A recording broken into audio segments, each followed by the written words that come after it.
Good morning everyone, welcome back to the channel. आज के হচ্ছে গিয়ে 7th এপ্রিল রবিবার। না আমি একেবারেই সকাল সকাল উঠিনি। আমি উঠেছি প্রায় তখন 9টা 10। দেরি করে উঠেছি। আসলে কালকে কী বলো তো, রাত্রিবেলা রাজীব আর আমি নেটফ্লিক্সে অনেক দিন পর একটুখানি মুভি দেখছিলাম। ওই রেপটাইল বলে একটা মুভি অ্যাড হয়েছে, বেশ কিছুদিন হলেই অ্যাড হয়েছে নেটফ্লিক্সে, তো ওটাই দেখছিলাম। একটু বোরিং, ভালো লাগেনি, বাট ঠিক আছে, মার্ডার মিস্ট্রি ছিল, দেখেছি। তো ওই করতে গিয়ে আজকে সকাল সকাল দেরি হয়ে গেছে সব কিছু। তো যাই হোক, শুরু করি দিনটাকে। অ্যাকচুয়ালি শুরু হয়ে গেছে অলরেডি। আমি উঠেছি 9টা 10 আর এখন প্রায় 10টা বাজে। সবার ব্রেকফাস্ট হয়ে গেছে। কোনো কিছু ফ্যান্সি আমি আর কিছু বানাইনি, ওই ব্রেড বাটার অ্যাজ ইউজুয়াল, একটু গোলমরিচ ছড়িয়ে ওটাই সবাই খেয়েছে। আর রাজীবকেও দিয়ে দিয়েছি, রাজীব খাচ্ছে। দাঁড়াও তোমাদের সাথে রাজীবের দেখা করাই। এখন ব্রেকফাস্টটা করছি, করে একটু বেরোবো, একটা ছোটো কাজ আছে। কি কাজ আছে মানে আমাদের? আচ্ছা ঠিক আছে, কাজটা করে তারপর আমি আসবো। তারপর মায়ের অ্যাকচুয়ালি ফিজিওথেরাপিটা আসার কথা ছিল সকালবেলা। উনি ফোন করে বললো যে উনি আসবে 3টের সময়। 3টে আসবে। তখনই আসবে, কিছু করার নেই, উনি ব্যস্ত। বাবা আসছে, এটাই অনেক, মানে কালকেও আসবে বলে আসেনি তো, রেগুলারই আসবে। হ্যাঁ সেই আজ থেকে ওই সময় আসবে না, ওই সময় আসবে না, আজকে আসবে 3টের সময়। এবার তারপর ওটা আমাদের টাইমের ফিজিবিলিটি অনুযায়ী ওনাকে বলে দেবো কোন সময় আসতে। আজকে উনি কোথা থেকে এটা এলো, অনেক লেটই এসেছে। ও আচ্ছা আচ্ছা, বুঝেছি। হ্যাঁ ঠিক আছে, আমাকে একটু বেরোতে হবে, 11টার সময় একটা জায়গায় যেতে হবে। ঠিক আছে, ওকে। আমিও ব্রেড ব্যাটারি খেয়ে নিচ্ছি আর চা বসিয়েছি, দুধ চা খাবো আজকে। আর আমি কফি খাবো না, আমি একটু বেশি করে কড়া করে আদা ঠাদা দিয়ে দুধ চা বানাচ্ছি। আমার একটু হালকা মাথাটা ধরেছে, না ধরলেই ভালো। অনেকগুলো মানে এডিটিংয়ের কাজ আছে, এখনও কিছু হয়নি। তো যাই হোক, মাথাটা ধরে গেলে খুব মুশকিল হয়ে যাবে। ওই জন্য বেশ কড়া করে আদা দিয়ে একটা চা বানাচ্ছি, দুধ টুধ দিয়ে, চিনি দিয়ে। হ্যাঁ চিনি খাচ্ছি আমি।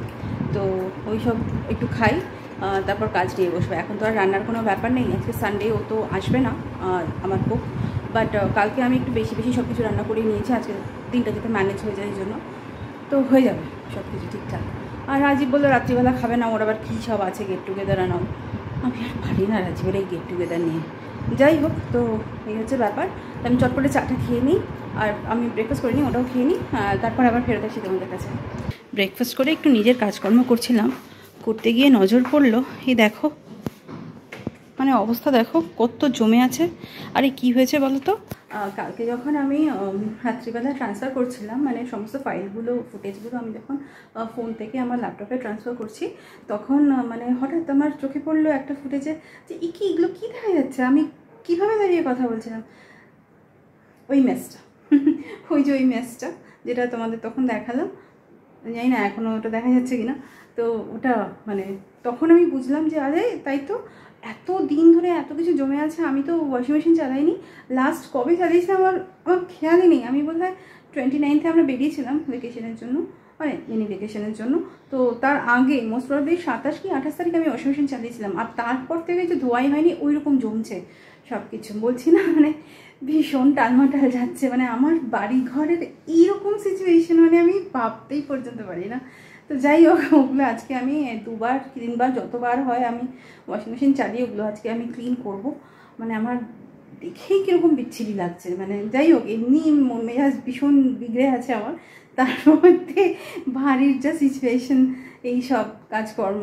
যাই হোক, ওটাই তোমাদের দেখাতে চাইলাম আর কি। দেখো কি অবস্থা, আর কিচেনের অবস্থা আরও খারাপ, দেখবে তারাও তোমাদের দেখাই।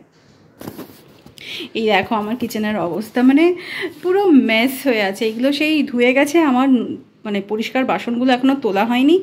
এখানে এইসব কালকের খাওয়া দাওয়ার রান্নাগুলো এখন ভালো করে গরম করতে হবে, দেখতে হবে যে ডিমের কারিটা মনে হয় আর একটুখানি জল দিয়ে আর একটু বাড়াতে হবে। এই হচ্ছে কালকের এই বাসন পড়ে আছে, আমার ডাইনিং টেবিলের এই অবস্থা। আর এইগুলো দেখলে তো আমার আরই কান্না পাচ্ছে। আর কিছু করার নেই, এবার আমাকে কাজে লেগে পড়তে হবে। বেডরুমটা ক্লিন করেছি, নিজের বেডরুমটা, ওটা ঠিকঠাক করেছি। মানে না তো মানে শোয়াও খুব দুষ্কর হয়ে যাচ্ছিল। এখনও লাগেজগুলোও মানে ঠিকঠাক করা হয়নি, ওগুলো পরে করবো। আগে আমি কিচেন এরিয়াটা একটুখানি ঠিকঠাক করি, তারপর দেখছি। একবারে সব হবে না, একবারে পারছিও না, মানে শরীরেও দিচ্ছে না, আর ভীষণ টায়ার্ড লাগছে। বলছিলাম না যে ভীষণ ভীষণ টায়ার্ড ফিল করছি আর ভীষণ মানে এক্সস্টেড লাগছে, ভালো লাগছে না। তো একটু একটু করে তো করতে হবে, ছন্দে ফিরতে হবে। কতদিনে কি হবে জানি না, বাট চেষ্টা তো করছি। গুড মর্নিং সবাই। তো আমি ওই কাজটা করতে যাচ্ছি, একটু বেরোতে হবে। তো দেখি একটু দাড়িটা কেটে গেলে ভালো হয়। যাই, আমি আসলে বাড়িতে পুরো মেসটা হয়ে আছে, আমি আমার শেভিং কিট কোথাও খুঁজে পাচ্ছি না। তো ভাবলাম সেলুনে গিয়ে একটু কেটে নিই দাড়িটা। যাই আবার কি দাড়িটা কেটে তারপর বেরোবো কাজটা করতে। এই সেলুন থেকে ঘুরে এলাম, দাড়ি তো কাটা হলো না, প্রচণ্ড ভিড়। এখন দাড়ি কাটতে বসলে আমার 1 ঘন্টা চলে যাবে, অত সময় নেই। এখন যাই, যা অবস্থায় আছে ওই অবস্থাতেই যাই, কিছু করার নেই। তো যাই, বেরোই, কাজটা করে তারপর দেখা হবে।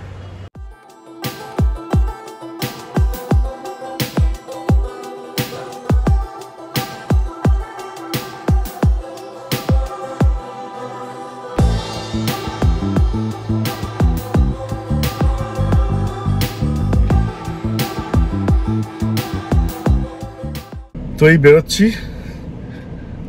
কাজটা করে তারপর ফিরি। এখন গাড়ি ওয়াশ হচ্ছে। গাড়িটা এত নোংরা হয়েছিল, আমাদের অ্যাপার্টমেন্টের ছেলেটা সব করে ছেড়ে দিয়েছে, ওই কারণে এখন গাড়িটাকে ওয়াশ করা প্রচণ্ড নোংরা হয়ে গেছে। আমাদের বাড়ির সামনে একটা আখের রসের দোকান খুলেছে, খুব ভালো। তখন একটু আখের রস খেলাম, এই গরম, এবং 36 ডিগ্রি এখানে ব্যাঙ্গালোরে, অবস্থা খারাপ। খুব দরকার ছিল, এই খেলাম এখন। বেডরুমের এই ব্যালকনিটাতে আসলেই মনটা ভরে যায়। কতগুলো নয়নতারা ফুল ফুটেছে দেখো, ভীষণ ভালো লাগে আমার এই ফুলটা, ভীষণ। আর বলে যে এটা খুব শক্ত প্রাণ এই গাছটার, সহজে মানে কিছু হয় না। অফকোর্স এটা খুব একটা ভালো ব্যাপার না। তো এই যা রোদ, বাবারে, দুবেলা করে জল দিচ্ছি, দেখো মাটির অবস্থা দেখো, তাও কীরকম শুকনো শুকনো হয়ে গেছে। অথচ আমি কিন্তু সকালবেলা ঘুম থেকে উঠেই আগে জল দিয়েছি, আর সন্ধেবেলা সূর্য ডোবার পর কিন্তু আমি জল দিই দুবেলা করে এখন, যেহেতু এটা আউটডোরেই রাখতে হয়, জলটা এখন খুব দরকার। কিন্তু কীরকম একটা হয়ে যাচ্ছে। যাই হোক, তবু এই ফুলগুলো দেখলেই মনটা একদম ভরে যায়, খুবই পছন্দের আমার। রঙটা দেখো কি অপূর্ব না। এই আমরা বসে পড়েছি লাঞ্চে। তো খেয়ে দেখলাম ভালোই রান্না করে, খুবই ভালো। লাউয়ের তরকারি আর ওই কী বলে ডিমের ঝোল, এটাই কালকে করিয়েছিলাম। তো ওটাই আমরা আজকে লাঞ্চ করছি। কী করো আজি, কেমন? ঠিকঠাক, ভালো হয়েছে। ভালো হয়েছে না? আমিও খেয়ে দেখলাম, বেশ ভালোই হয়েছে খেতে। তো যাই হোক, আমরা খেয়ে নিই। One eternity later. Good evening everyone, welcome back again. সন্ধ্যাবেলা রাজীবকে বলেছিলাম একটুখানি এই আনতে, আলুর চপ আনতে, রাজীব নিয়ে এসছে। অ্যাকচুয়ালি অনেক দিন আলুর চপ খাওয়া হয় না, বহুদিন অ্যাকচুয়ালি। তো কী হয়েছে, ওই এখন যখন আর ডায়েটের কোনো ব্যাপার নেই আমার, এখন আবার করে শুরু করতে টাইম আছে, তো ভাবলাম একটুখানি আলুর চপ খাওয়া যাক। তো মাকেও জিজ্ঞেস করলাম যে খাবে নাকি একটা, যদিও এখন বাইরের খাবার না খাওয়াই ভালো, কিন্তু তাও জিজ্ঞেস করলাম, মানে একা একা খাবো। যাই হোক, বাড়িতে আরও 2টো মানুষ আছে, আমি আরও যদি একা খাবো। তো যাই হোক, তো মা বললো যে একটা খাবে, মানে ঠিক আছে তাই খাও, আর সাবিনাও খাবে, তো সবাই মিলেই খাবো একসাথে। তো হয়ে গেছে আমার চাটা, আমি বলেই রাজীবকে বলেই আমি চাটা বসিয়ে দিয়েছিলাম আর কি। তো এই হচ্ছে চা, এখানে চাটা হচ্ছে ফুটেই গেছে অলমোস্ট, আরেকটু হবে তারপর চাটা ঢেলে নেব। আর এই হচ্ছে আমার কিচেনের অবস্থা, সকালবেলা দেখেছিলে, এখনও দেখো, মানে আমি যে কীভাবে পরিষ্কার করেছি না, মানে কি বলবো, এখন মানে কিচেনে আসতে একটু বেটার লাগছে আমার। একদম বিরক্ত হয়ে গেছিলাম আমি এই কিচেনটাকে দেখে।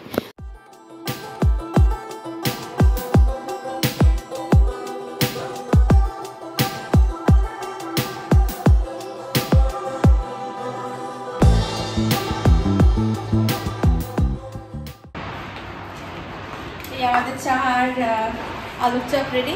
এসো রাজি, খেয়ে নাও। মা আবার হাফ খেলো না, ওই হাফটা আবার আমি নিয়ে নিলাম। আসো। চাটা খেয়ে এই সন্ধ্যেবেলা একটুখানি ওই বারান্দায় দাঁড়িয়েছিলাম, আজকে একটু ঠান্ডা ঠান্ডা হাওয়া দিচ্ছে, ভালো লাগছিল বেশ। তো রাজীব তো বেরোলো, রাজীব বললো যে ও এখনও ঠিক করে উঠতে পারেনি যে ও রাত্রে বাড়িতে ডিনার করবে কি করবে না। তো যাই হোক, আমি রেডি করছি ওর জন্য, মানে ওর ফোনের জন্য, ও তো বেরিয়ে গেল। তো দেখি কি করি, খাবে কি খাবে না এখনও জানি না, মানে ওই গেট টুগেদারটা হবে কি না সেটা আসলে কনফার্ম নয়। তো আমার তো মনে হয় হবে, ওদের ক্যান্সেলেশন কমই হয়, হয়েই যায়। তো যাই হোক, তাও আর কি ওয়েট করছি। এই সবজিটা বার করে রাখলাম, ভুলে যাওয়ার আগে বাবা বার করা থাক। একটুখানি রুম টেম্পারেচারে না আসলে না ও ইয়ে হয়ে যায়, মানে সঙ্গে সঙ্গে বের করে মাইক্রোওয়েভ করলে না ঠিক ভালো করে গরম হয় না। তো আমি মোটামুটি ঘন্টা দুয়েক আগে তো বার করে রাখি। তো এখনও অনেক সময় আছে ডিনারে, এখন হয়তো 8টাই বাজেনি এখনও। One eternity later. আজকে আমরা এখানেই ব্লগটা শেষ করছি। তো আমাদের যদি ফ্যামিলি বন্ডিং তোমাদের ভালো লাগে তাহলে প্লিজ সাবস্ক্রাইব করো, লাইক করো, শেয়ার করো। So good night as of now. কালকে দেখা হবে একটা নতুন ব্লগ। চলো টাটা।